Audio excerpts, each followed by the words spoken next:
This chapter is chapter 6. We're moving on talking about emotion and the differences between arousal, stress, and anxiety, and why this is important to be able to manage as a coach and also as an athlete.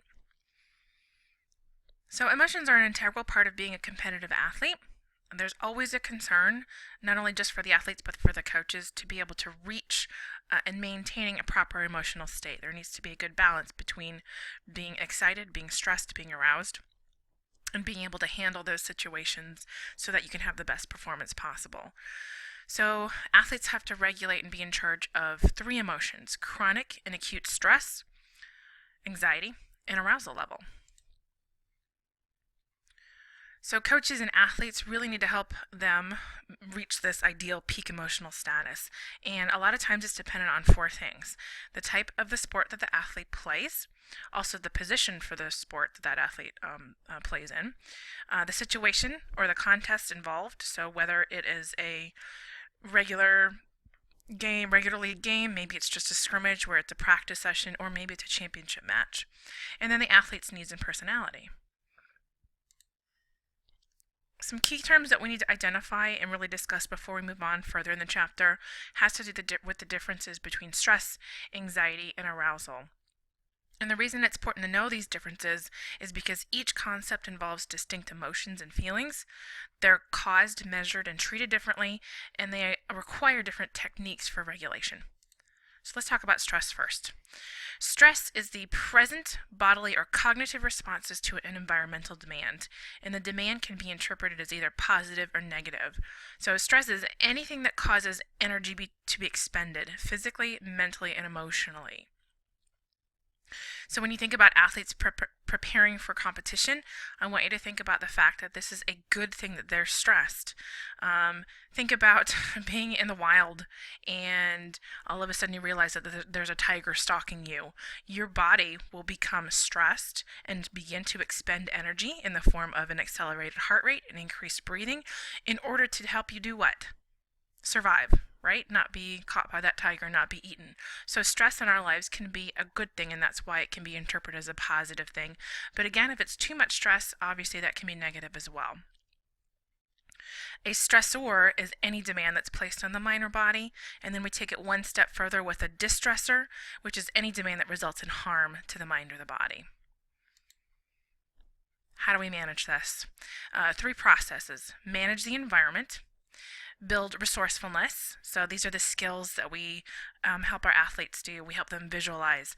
We help them do some self-talk to build up their confidence and their optimism, coping skills. And then we also want to influence the athlete's interpretation. This is their appraisal of events as they are occurring, and help them understand the difference between something that's harmful and threatening to something that's merely challenging or harmless or a positive experience. Anxiety. Anxiety is a little different because it talks about future events. And anxiety is typically only known as negative in nature. There's nothing very positive, at least according to your textbook, about being anxious or having anxiety. So again, anxiety is the negative feelings of worry or threat about something in the future. Where stress has both positive and negative properties, anxiety is always unpleasant. And by definition, anxious feelings always reflect threat or worry. So it's okay to have stress, but we don't want our athletes to suffer from anxiety.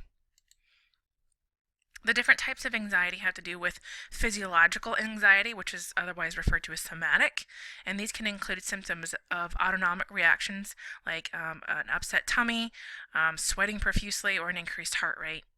There's also cognitive anxiety that consists of negative concern about performance and other unpleasant feelings. And we have state anxiety versus trait anxiety. State anxiety is more specific to a sport or a competitive state. It's the conscious feelings of apprehensions and tensions due mainly to the individual's perceptions of an upcoming situation as threatening. And a-state anxiety is transitionary. It can fluctuate over time. Trait anxiety is different. If you guys remember from chapter 2, a trait is something that's part of someone's disposition. It's very difficult to change. And this is often a relatively stable disposition. It predisposes an individual to perceive a wide range of non-dangerous circumstances as threatening. And high trait athletes are more susceptible to state anxiety before a competitive event than a low A trait performer. So the big difference is that high trait athletes tend to demonstrate A state reactions beyond what is absolutely necessary given the presence of danger. So again, state anxiety, is kind of more sport specific. Trait anxiety is relative to someone's disposition, it's their personality. So what does this all have to do with elite level athletes? The successful ones that experience anxiety know how to control and manage these types of feelings much better than their less successful counterparts. So next vocabulary word, let's talk about arousal. Sometimes it's used interchangeably with activation. It is a natural ongoing state that's measured strictly as a physiological process ranging from very low, so if you were in, let's say, a comatose state, to very high arousal, which means you would be extremely excited. It's an energy function. It is responsible for harnessing the body's resources for intense and vigorous activity. So again, this can be positive in nature. It's usually determined by changes in your heart rate and respiration rate. So again, if your heart rate is increased, that's going to increase your breathing rate, probably going to cause you to sweat a little bit, and some other physiological measures that take place in response to being prepared to that fight or flight stimulus. Another side effect of being aroused is a decreased appetite. We have an increased need to use the restroom to make sure that we rid our bowels of anything that might be weighting us down if we really needed to sprint out of somewhere anywhere fast. And those are some concepts we talked about in Principles of Health. But arousal is non-directive. It's either positive or negative in the form of increased arousal versus decreased arousal. But stress and anxiety are directional component. In other words, it's positive or negative. Cognitive arousal talks about emotional aspects that have been measured. Positive feelings, so being happy, being excited, overjoyed, versus negative feelings like fear, being embarrassed, or having to suffer from depression. And some of these emotions may or may not necessarily correlate highly with physiological responses. And I want to go back and highlight again specifically differences between arousal and anxiety. Is that I can't say these words today, guys, sorry. Anxiety is primarily cognitive process where you're interpreting, you're appraising things that is associated with a future fear, or you're worried about something that's going to happen. Whereas arousal is essentially the body's physiological response to stress. So both arousal and anxiety contain physiological and psychological components as well as manifestations. But just keep those 2 bullet points in mind. Arousal, physiological response, anxiety, cognitive. How do we manage it? We want to be able to regulate anxiety and arousal at manageable levels. The whole purpose, ladies and gentlemen, is for it to be able to help someone's performance and to allow them to perform to the level that they need to. So we do want to maintain that optimal arousal rather than significantly increasing it or decreasing it. And that's another reason why your textbook really recommends for coaches that we be very, very careful with the type of pre-game pep talks or routines that you force your athletes to partake in order to make sure that there's a proper balance of optimum arousal to aid in your athlete's performance. So if we're really worried about reaching that optimum level, how do we measure it? There are psychological measures. We can talk about their subjective feelings, how the athlete views a competitive situation. An example that your book gives you is the competitive state anxiety inventory. And you can give this inventory. It's actually the most common measure of state anxiety in sport research. Have them fill it out, and it can kind of shed some light about your athletes. If you're looking to measure physiological techniques, we can do this looking at heart rate. We can look at it in regards to muscle tension, sweating, breathing rate. Those are all important sources of information for determining state anxiety and the effectiveness of anxiety management techniques. We can also look at behavioral techniques. So this is where you would want to watch your athletes very carefully. See what kind of habits that they have. Maybe they pace. Maybe they stand there and kick their feet. I have had athletes in the past, especially I noticed during the national anthem, which was minutes before kickoff. I watched the behavior of my athletes standing on the field as they heard the national anthem being played. I had some players that had their head down with their hand over their heart. I had some athletes whose hands were behind their back, their heads were down, and they were just sitting there kind of pacing side to side. Those are all examples of behavioral techniques. Some of my athletes would just sit there and sing and have a smile on their face, and that was great too. But other examples could be twitching, excessive talking, speaking in a really loud, obnoxious manner. Good gracious, I had athletes like that as well, who were just loud and being all silly, but that was their way of maybe preparing for the match. Also, exhibiting unfriendly temperaments can be behavioral examples of anxiety. So a coach can really suspect if a player is anxious when the athlete's actions are unlike their usual behavior patterns. Your textbook talks a lot about future anxiety research, and there's a couple slides on this, so if you're interested, you can go ahead and click through these on your own time. I'm going to skip ahead now to positive stress. So remember we talked a little bit earlier about the fact that stress is helpful, and it also can be harmful if there's too much of it. But in regard to positive stress, it can provide zest and enjoyment, and as well as attentiveness and energy for a whole variety of different things. So think about your school day and your work week. It helps you meet your deadlines. It helps you when you go into new situations. It helps you cope with emergency situations in an athlete's situation and in achieving a maximum performance. And it also can help us when we meet new challenges. Stress can be positive when it produces growth and achievement. And there's two key points that I want to stress to you, no pun intended, about positive stress. The first is that growth takes place in response to stress. And without actually taxing our system, whether it be physically, mentally, or emotionally, the athlete can't reach or maintain the ideal performance state required of that individual. So that's why stress is necessary in order to help us reach and maintain and achieve that performance that we want to. The problems associated with stress can easily be alleviated when the stress is balanced with a voluntary recovery. So recovery causes energy to be renewed or recaptured, whether that's physically, mentally, or emotionally. Voluntary recovery is planned. It's got appropriate time, implementation, and duration. Involuntary recovery consists of the biological breakdown of the human organism. So this is where if we don't manage our stress, if we don't allow for adequate or voluntary recovery, this is why people get sick, or they might develop some sort of chronic disease or be very depressed. So that's why it's very important to have good stressors in our life, but also be able to cope and maintain and balance and have recovery strategies so that we have a voluntary recovery instead of an involuntary recovery where sickness may be produced. Recovery consists of two characteristics. First, it's a re-energizing effect. After the recovery period, the person feels more invigorated, refreshed, ready to go. And it also has a second characteristic of distraction. So the recovery strategy has to distract the performer from the task at hand. And it's got to be something that's different, different type, different environment than the primary task involved. So an example that I have for you here is think of a baseball player. They're at batting practice. They've swung a lot of bats. They've hit a lot of pitches. And in order for them to be able to disconnect physically, mentally, and emotionally, they actually move to a different location. They leave the batting cage. Maybe they go over to the bench. Maybe they're walking out to the parking lot.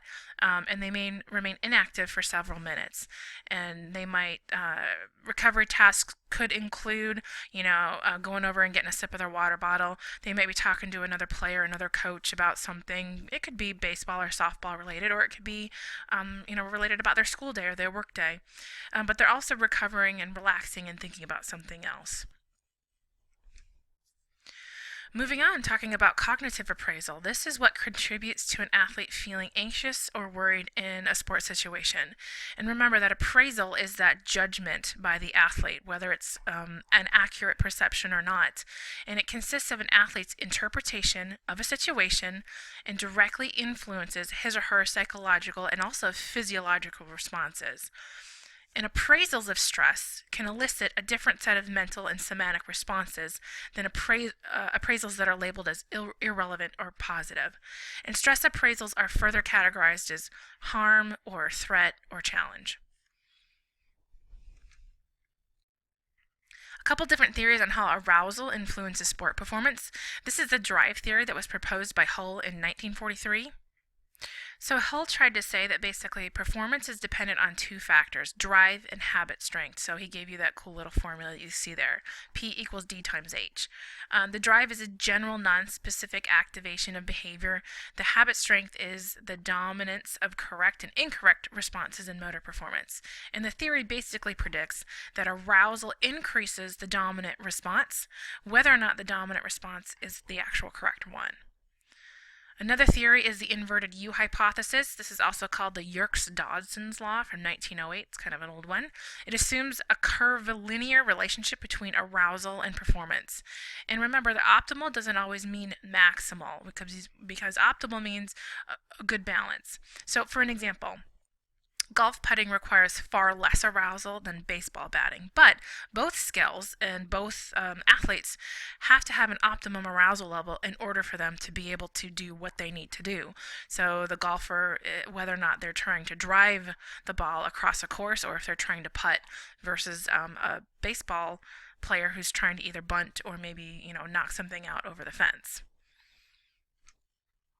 The next one is called the Individualized Zone of Optimal Functioning by Hannon in 1980 and then renewed again and updated in 2000. And Hannon was saying that the arousal-performance relationship is based on the contention that athletes' state anxiety differs extensively, and then it kind of casts doubt on the inverted U hypothesis that we just talked about. So Hannon's saying rather than identifying a single optimal level of state anxiety, athletes have a zone or a range of optimal functioning just prior to competition.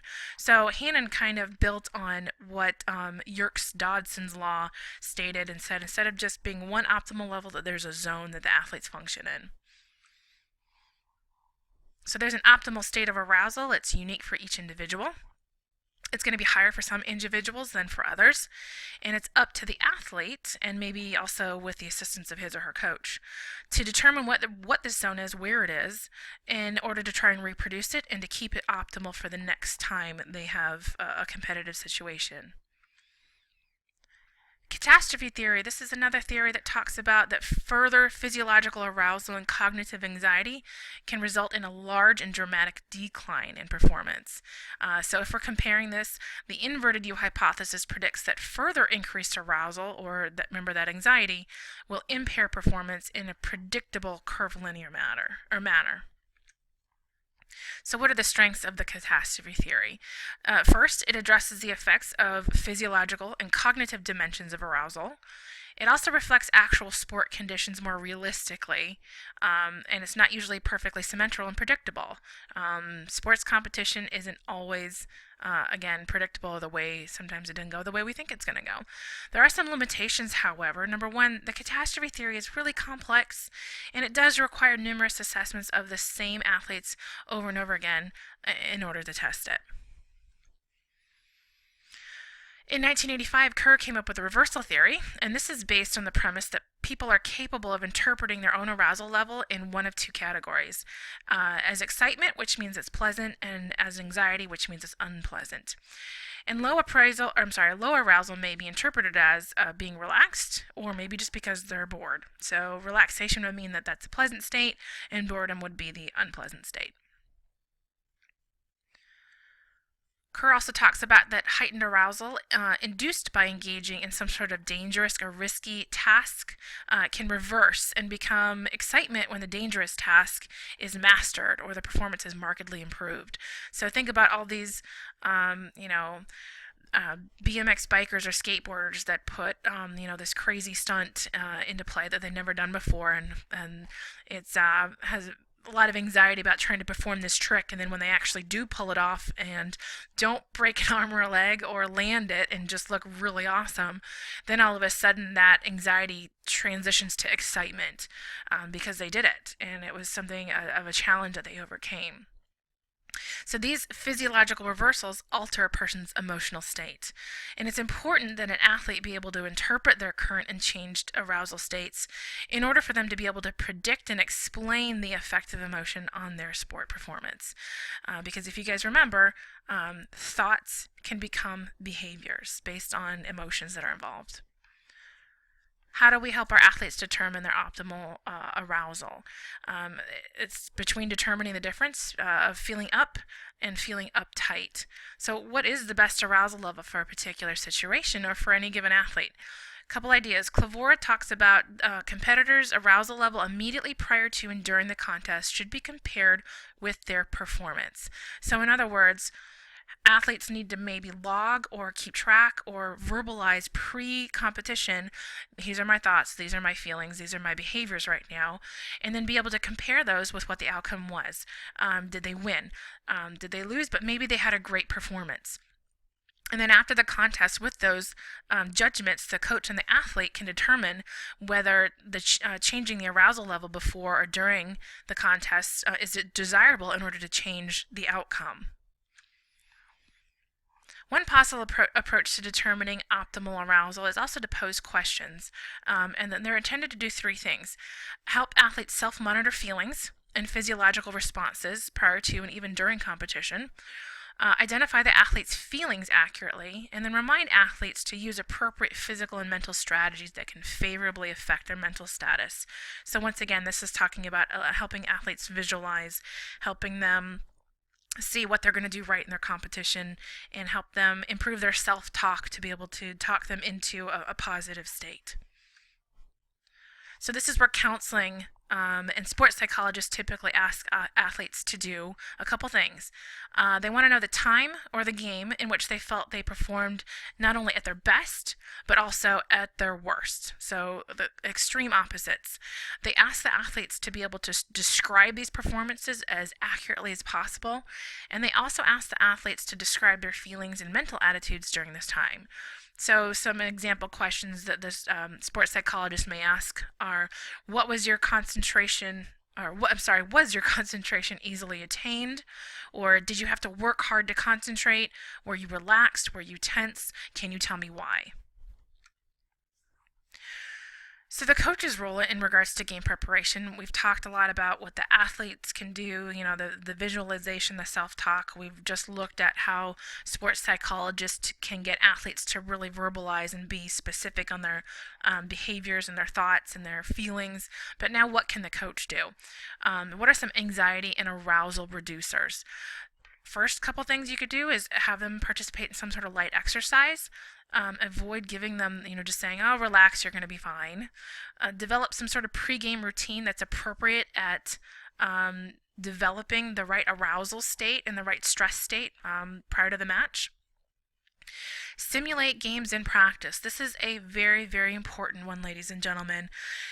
If coaches are very lenient in their practices and they don't give them the opportunity to perform under pressure in practice situations, it can make it much, much more difficult for an athlete to perform when it is a stressful situation. Good coaches will make their practices as game-like as possible in order to help those athletes kind of acclimatize and be very used to that kind of pressure situations, so that it's not something that's only experienced in, let's say, a championship match or a very, very important match. So simulating games in practice can be very beneficial for athletes to be prepared for high-stakes competition. Also, coaches can individualize mental strategies and have high but realistic expectations. Also, coaches need to make sure they keep errors into perspective, avoid discussing the team's record, especially with young athletes. Ladies and gentlemen, being a young athlete should be about developing skill mastery and small successes.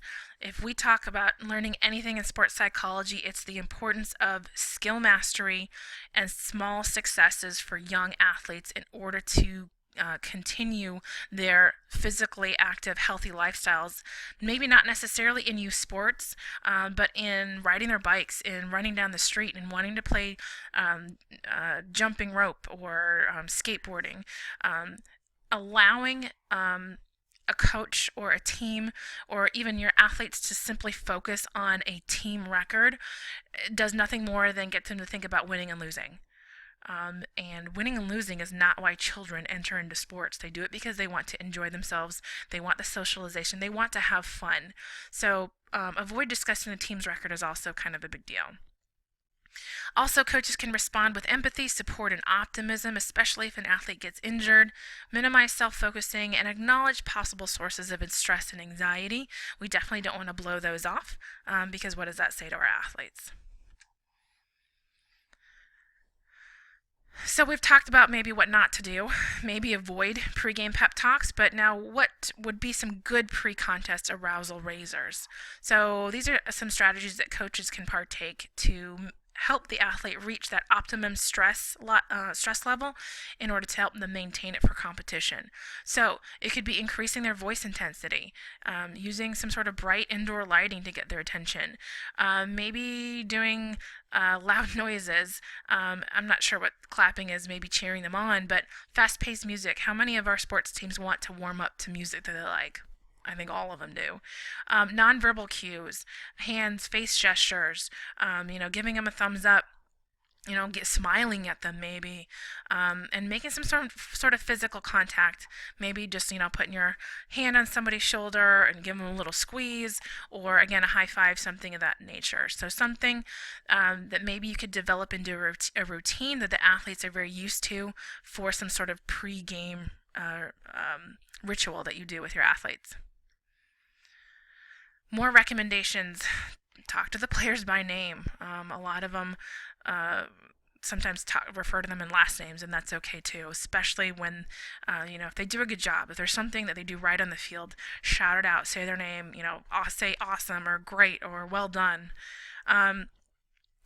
Help them set immediate performance goals. So instead of saying, all right, we want to win this game, that's a very general goal for the entire team, take the time, maybe a couple days before the big match or even before just a normal competition, to pull all of your defenders into a small meeting. Pull your midfielders into a separate individual meeting, and then maybe meet with all of your forwards and individually point out what you would like to see from each of those players within just the first half of the game. And that gives them something that they can shoot for that's immediate, it's short term, and then at halftime you could reassess. It doesn't even have to be halftime. It could be literally, all right, you're going to go in for 10 minutes. This is what I want to see from you within those 10 minutes. Introduce the players to the crowd before the contest. I think a lot of high school matches for varsity teams do this. And then, again, have players engage in some sort of light physical activity for a pre-contest warm-up. I think that's something that's very common as well. So we're talking about pregame. Now let's talk about halftime. Usually halftime's a period for readjusting, regrouping, assessing, did things work, are things not working, a chance to kind of relax and exchange information. So athletes should be allowed to have an opportunity to gather themselves as well, to remain quiet, to calm down, and to start preparing mentally for the second half, even if they decide that they need some time to themselves. So as coaches, we want to be able to provide that time to them, but also have an opportunity for some small corrections that we need to give them. So be very careful in offering input for at least the several minutes at the start of a long rest period. Give those athletes a time to regroup. Maybe it's a time that they want to talk to each other, to point out things that they need to correct. They need a little time to relax and their own time really to process what's happening, whether it's good or bad, and to concentrate on some new input. But when it is time for you to speak to the athletes, make sure that you're limiting the amount of information that's provided. Come down with 2 or 3, no more than 5 recommendations for your players as a group if there's something that needs to be corrected for the second half. Normally it's always something that the athletes can correct. But you have to remember and keep in mind that players' emotions, their fatigue, distractions, and information overload isn't going to result in remembering much of this new information, especially with younger athletes. If you come at them with a list of things that they're going to correct, you'll be lucky if they hear any of them. As a player, I could never tell tell you right after halftime what my coach had talked to us about. And my mom hated that. She'd always want to know after the game, well, what did your coach talk to you about at halftime? I couldn't even tell her. I was in my own world. I was focused. I probably heard the coach, but when it was time to step back on the field, it was adjusting to whatever was happening at that time. So, to reiterate, when you have halftime with your athletes, come up with no more than 3 or 4 items to discuss that are pertinent to be changed, and then allow your athletes to kind of take time on their own to maybe as a group to reassess. So now we're going to talk about principles of good sports skill teaching. So when we're talking about teaching specific skills, that could be simple catching a football or catching a baseball or using the right part of your foot to kick a soccer ball. It can get very complicated, and if you try and throw in too many directions, it can be very confusing, especially for the youth athlete. So a couple principles of good sports skill teaching involve making a couple key points in one session. Make sure that we're communicating visually. So if you have the capability, if you have the money, if your club is supporting you with some sort of stipend for a whiteboard or other tools, try to use those for the athletes that are visual learners. Make sure that you talk about the key points not only at the beginning but also at the end of the session, and always include positive comments about earlier performance, even if you have to pull something and make something up that's a stretch. Again, research has shown that athletes respond more to positive, constructive criticism than they do punishment and abusive comments. So once again, keep it brief. Try to touch upon everybody's different learning styles, summarize the key points at the end of the session, and make sure that you're using positive reinforcement for your athletes. So I kind of like how we just talked about positive reinforcement, because the next thing that I really want to touch upon is controlling your anger. And so this is kind of, I'm sure we've all seen it in some way, shape, or form. If you guys watch Friday Night Tykes, we had a video that we watched in class with some parents that were just over the top concerned, I guess is a nice way to call it, about their child's performance on the field. We've seen coaches who lose their cool and they're not communicating effectively or even communicating at all. So what we have to understand, number one, is all coaches are humans. All of us are humans.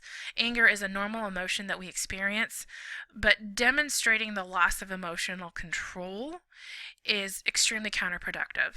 And it's kind of sad that we have to address these in curriculum, in parent coaching sessions, or in sessions where we're teaching parents to be coaches, but unfortunately it happens all too often. So athletes get very, very stressed and become very focused on the coach rather than the information that the coach is trying to portray. So going back to the idea that athletes respond to positive constructive criticism will help your athlete hear you. If you're combining anger and maybe even abusive language with you need to pass better, your athlete's not going to hear you. They're going to be so caught up with the way that your face looked and how sweaty you were when you were screaming and yelling, and am I going to get kicked off the field or am I going to get benched?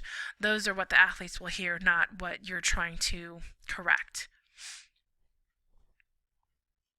So 11 incorrect strategies that increase anxiety and arousal. These are mistakes that coaches make all too frequently. Teaching before, during the contest, especially if it's a new concept, it is not the appropriate time to try and teach someone a new trick or a new skill. It will very much unlikely show up during competition. Coaches that say, we have to win this game. Well, great. You've already set the bar as all the way at the top, and if they don't reach that bar, then there's failure involved. So that's a lot of pressure. Using harsh and critical criticism as a motivator. Nobody wants to know that if they lose the game that they're going to have to stay after and do sprints. Doesn't motivate the athletes. It just kind of actually makes them kind of hold a grudge against you. So that would go along with number 4, saying anything like don't do this or don't do that.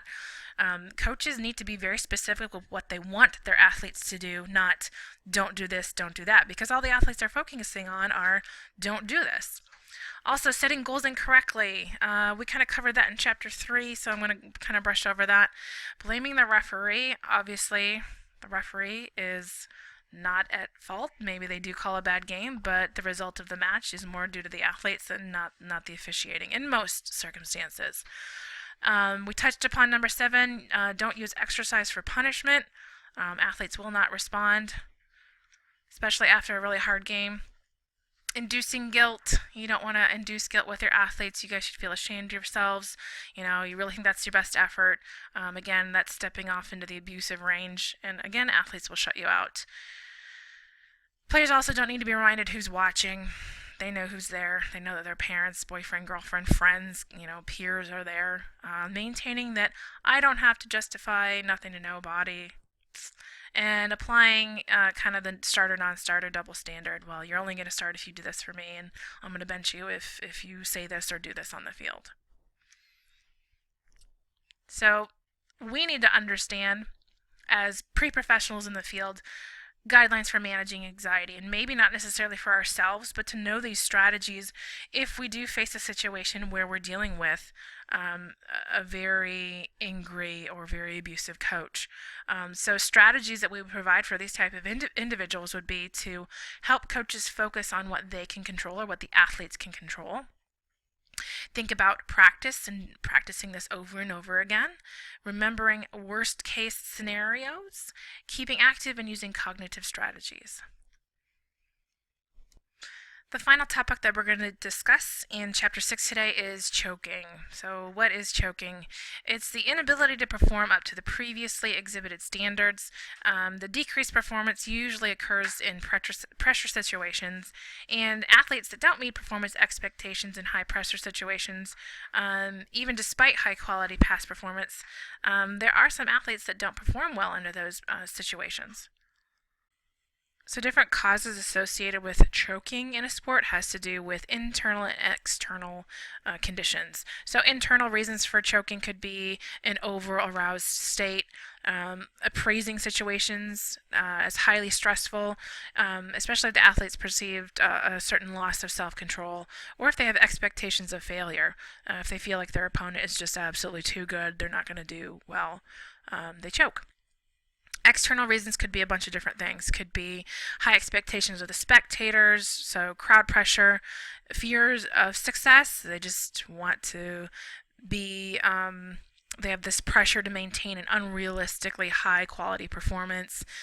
Expectations and actions of the coach, so maybe the coach is just all about winning, and they can't deal with the pressure, or external pressure from others, whether it be teammates, spectators, even the media. How do you measure it?